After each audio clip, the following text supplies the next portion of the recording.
teman-teman dari pendekar, jujurnya mereka juga harus bisa keluar. Dan nice block by the way dari Nasmi.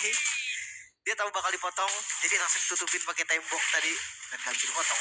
Ya, manuver yang ngaping, tapi ya kalau kita lihat karya Iwas juga punya clear area mid lane yang cepat juga ya dengan adanya Aurora dan juga Jauhead.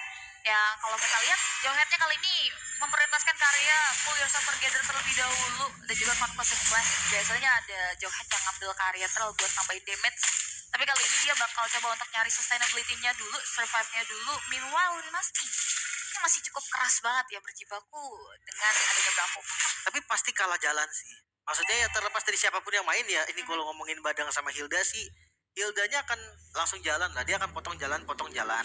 Ya mungkin bisa dicicil sedikit. Tapi kalau misalkan kayak sampai bonyok banget, menurut gua nggak bisa. Hilda regen lagi kan kalau masuk rumput. Tuh, terlalu survive moodnya tinggi ya untuk Hilda itu sendiri. Penuh lagi darahnya kan.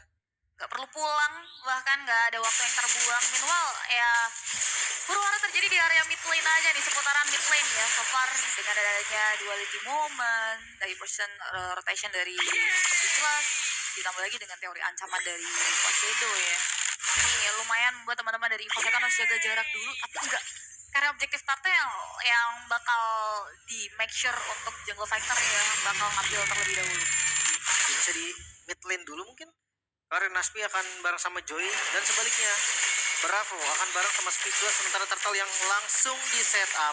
Turtle yang pertama, Philus ada di posisi yang bagus banget, Injector dan Retribution. Philus berhasil mencuri Turtle-nya dan masih mau lebih, seperti point kill yang dicari Shane dengan flicker defensif. Mau gak mau harus disengage dari T-Fight. Oke, Turtle diambil untuk tidak ada pertukaran, improvement yang cepat banget diambil oleh pendekar ya. Apalagi tadi kalau kita lihat move dari Bravo yang berfokus untuk ngunci karya Nazara, itu yang ngebuat akhirnya Philus bisa nge-make sure objektif Turtle-nya. Dan so far ini masih item-item pecahan aja, 2 Fury Hammer untuk 12 jungler. Ya masih di menit kedua juga kan, santai dulu. Tapi memang itu impact dari Hilda sih, gua rasa. Memang Hilda tuh kayak, ya akan kayak gitu, Hilda XP. Selain ngasih vision, di awal dia punya damage, mungkin sampai akhir-akhir nanti ya damage-nya akan semakin berkurang kan, dengan adanya item-item atau level yang memadai dari lawannya. Tapi untuk sekarang Unstoppable Force, Injector yang masih bisa dihindari dengan Shunpo barusan masih aman juga.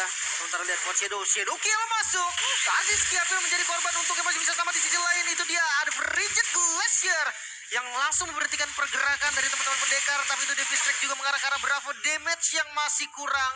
Banyak sekali sumber atau source skill yang sudah digunakan oleh EVOS hanya untuk menyelamatkan diri mereka. Ya, dan setidaknya tuh good timing banget datangnya Renasmi yang ngebuat belum ada poin eliminasi ya yang bisa diamankan akhirnya baik dari dua belah tim. Dan pendekar masih bisa mundur ke area belakang terlebih dahulu karena gold teamernya juga lumayan berasa nih, walaupun mereka belum dapetin karya poin eliminasi. Ya. Benar-benar cuma dari Turtle, dari jungle. Cuma tadi hampir aja sih. Kalau misalkan dapat mungkin snowball dari pendekar bisa berjalan baik. Shane itu dia, Shinpo. Tahu sepertinya akan ada Jauhead di dalam rumput, makanya langsung di bait aja. Shinpo-nya juga berhasil menghindar. Dan ngelihat dari pergerakannya pendekar tetap mau coba agresif kah? Diversion play-nya masih belum ada sampai sekarang.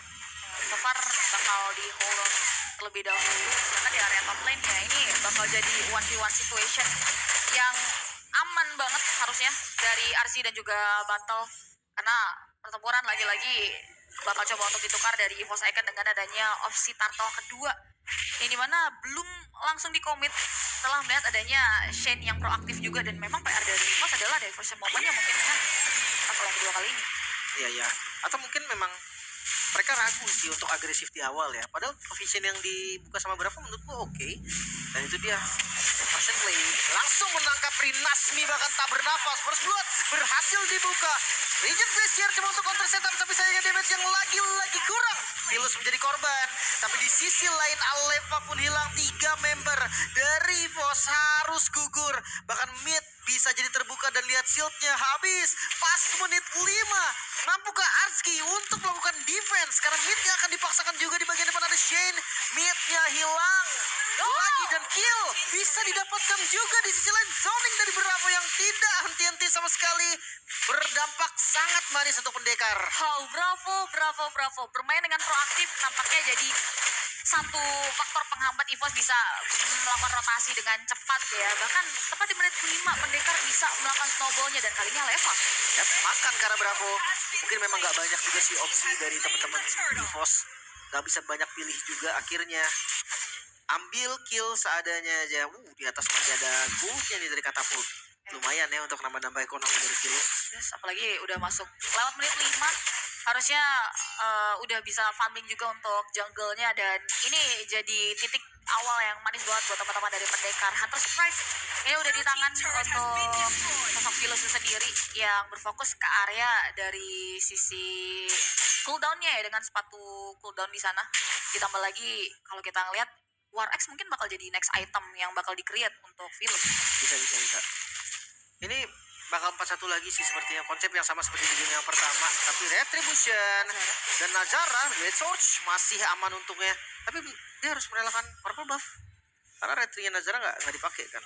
Jadi udah jadi satu keuntungan juga nih untuk Philus.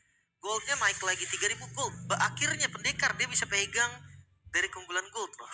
Ya, masuknya Bravo ngasih impact yang besar banget ya untuk teman-teman dari pendekar buat mencari celah dari teman-teman EVOS Icon, apalagi dengan keunggulan snowball kayak gini. Yang bakal enak adalah permainan diversion momennya ya. Rumput ini bakal jadi PR banget buat ya entah Aleva atau Rinasmi, dua hero yang pikir bakal beresiko banget buat ngecek ke area semak-semak yang dimaksimalkan oleh pendekar di game yang ketiga ini. Ya, makanya Rinasmi juga nggak keras-keras banget kan, soalnya Badang bukan tipikal yang memang bisa nahan dengan item-item defense langsung. Dia kan Thunderbelt gitu kan, rata-rata main cooldown juga, Brute Force Oracle, makanya defense-nya tuh gak gede sebenarnya. Cuman ya memang jadinya utility aja, dia shock damage, cari stack Thunderbelt gitu-gitu aja. Sementara lihat penguasaan map yang cukup baik dari pendekar, gold selalu bertambah. Sekarang udah ada di angka 4000 gold, naik terus, dan ini yang akan dihadapi sama EVOS. EVOS juga nggak ada bisa dibilang high ground defense yang pasti. Sementara Konsil Flicker di Konsil ternyata nggak bisa dilempar, namun berapa di bagian depan terjebak dan Diverse Play dari bagian belakang, opsinya hilang. Rigid Blade kira sedikit terlambat, bisakah mendapatkan kill balasan? Tidak, ternyata bahkan Aleva hilang dan wipe out. Battle dengan Maniac berhasil mendapatkan wipe out untuk pendekar. EVOS harus hati-hati. Wow, Maniac dibalas dengan adanya Maniac. The power of kepepet dari pendekar mampu untuk membuat mereka bangkit kembali, dan nampaknya 4 pemain yang hilang untuk nothing. Ini jadi hal yang mahal banget untuk teman-teman dari EVOS, karena kita lihat dari pendekar nggak cuman Maniac dari sosok battle aja, tapi convert karya advantage-nya juga nyata ke area sektor dari turret. Jadi kalau kita lihat dari sisi instant replaynya, ini terlalu chaotic sih tempatnya terjadi diversion moment.